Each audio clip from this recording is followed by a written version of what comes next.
Hi, my name is Christina and I am your librarian here at Christina's Bookshelf. And today I am bringing you Rogue in the Making, Studies in Demonology number 2 by TJ Nichols, published by DSP Publications. I highly suggest that you read book number 1, which I will have linked at the end, to understand and fully grasp what's going on in book number 2.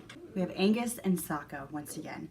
Angus is a warlock because he's attached to a demon. Angus is in Vinland, or he's from Vinland, where the college there has kind of started to take or hoard, in my opinion, power. So it's starting to make the earth there have like these exceptionally long, cold, brutal winters. And since they're taking the power from Demonside, the Demonside is having these brutal, long, extenuating droughts and summers. So there needs to be this rebalancing of power. Angus is now this like rogue warlock, and he's working with the underground. The thing is though, is the underground really on his side? So many things start to happen and kind of come to the surface throughout this book that we start to see the underground for something completely different. Is it that Angus is so young he doesn't understand the implications of war, and he doesn't understand how one move manipulates several other moves, and that people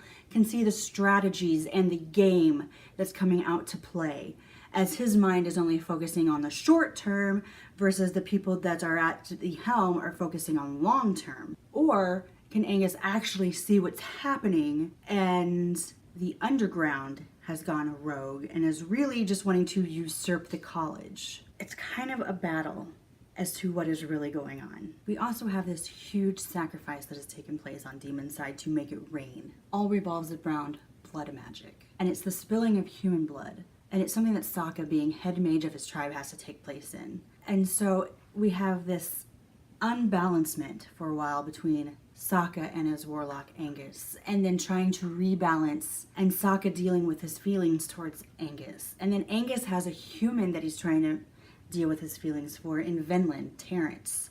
And can you have kind of relationship while you're on Vinland and then have this relationship when you're in the Demonside? How is this going to work? Sokka's trying to understand these feelings that are coming about, trying to save Demonside. What is best for the tribe as a whole? Not just for his little tribe, but for Demonside as a whole. Then he loses somebody that's absolutely near and dear to him, and he almost falls. And then Demonside says, enough. Vinland is to the point where the college is saying enough. The underground is saying enough. So where now is Angus and the trainees that go back and forth with him from Vinland to Demonside going to go? Can they cross the border of Finland and escape to an unknown world? Here in Finland, they have the propaganda machine. And it's interesting to watch how their propaganda machine kind of associates with what our propaganda machine is.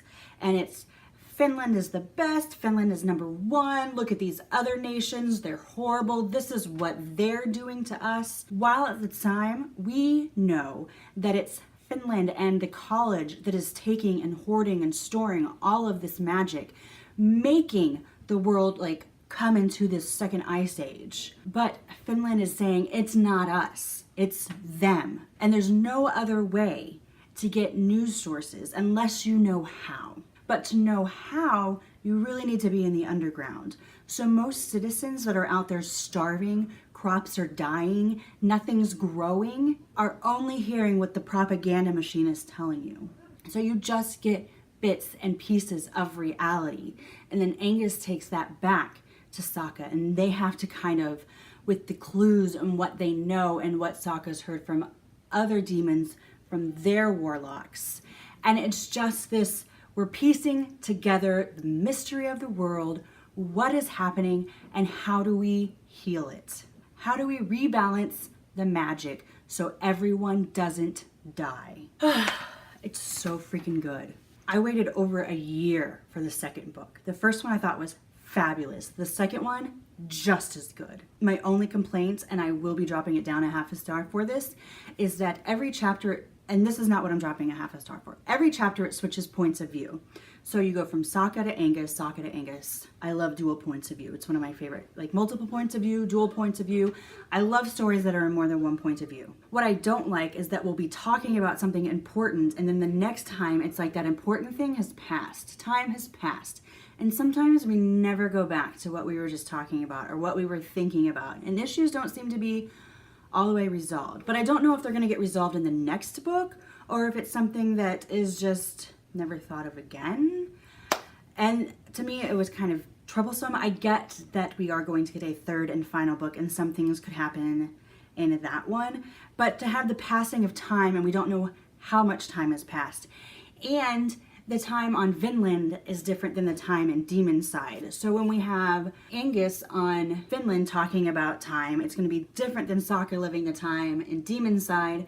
So when Angus is here talking about time and something happening, and then the next time we flip and now he's back on Demonside and we're talking about time. Whose time? What time? How did things change? What's going on? What day is it? Like, I don't know, give me a calendar of some sorts. But I just felt sometimes discombobulated from the time switch when we went from one perspective to the other.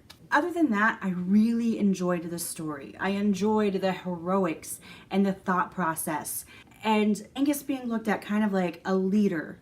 And him finally accepting that position and then accepting the responsibilities. So watching him from the first book being this kind of rebellious child of a father with great power and wants his son to follow him, to now at the beginning of this book he is a rogue. Obviously dropped out of college, he's joined the underground, he's going to make a difference, and now he's a leader. And could we possibly get ready to do great things? I'm like biting my nails in anticipation. Rumor has it the next one will be out in November and I cannot wait. So what I am going to do for you is I am going to leave the Amazon and the Dream Spinner link down below so you can click it and be on your way. If you haven't read it yet, it is so fantastic. If you've enjoyed this review, I'm going to ask that you give me a like, leave me a comment. I love to interact with all of you guys, and go ahead and hit that subscribe button.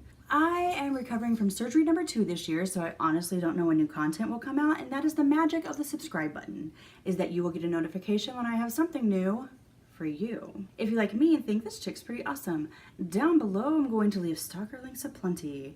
Go, click, investigate, enjoy. If you have a book or an arc you'd like me to read, or light editing proofreading you would like done, you may request via website. Rogue in the Making by TJ Nichols, published by DSP Publication, 4.5 stars. Bye. Hi, my name is Christina and I am your librarian here at Christina's Bookshelf. Today I am bringing you Warlock in Training by TJ Nichols, published by DSP Publications. This book is already out, so if you enjoy my review, you can kind of go on, get it, and read it. We have Angus Donahue, who really didn't want to be a warlock. He wanted to go into the healing field. You know, medicine, doctor, veterinarian. He just wanted to heal.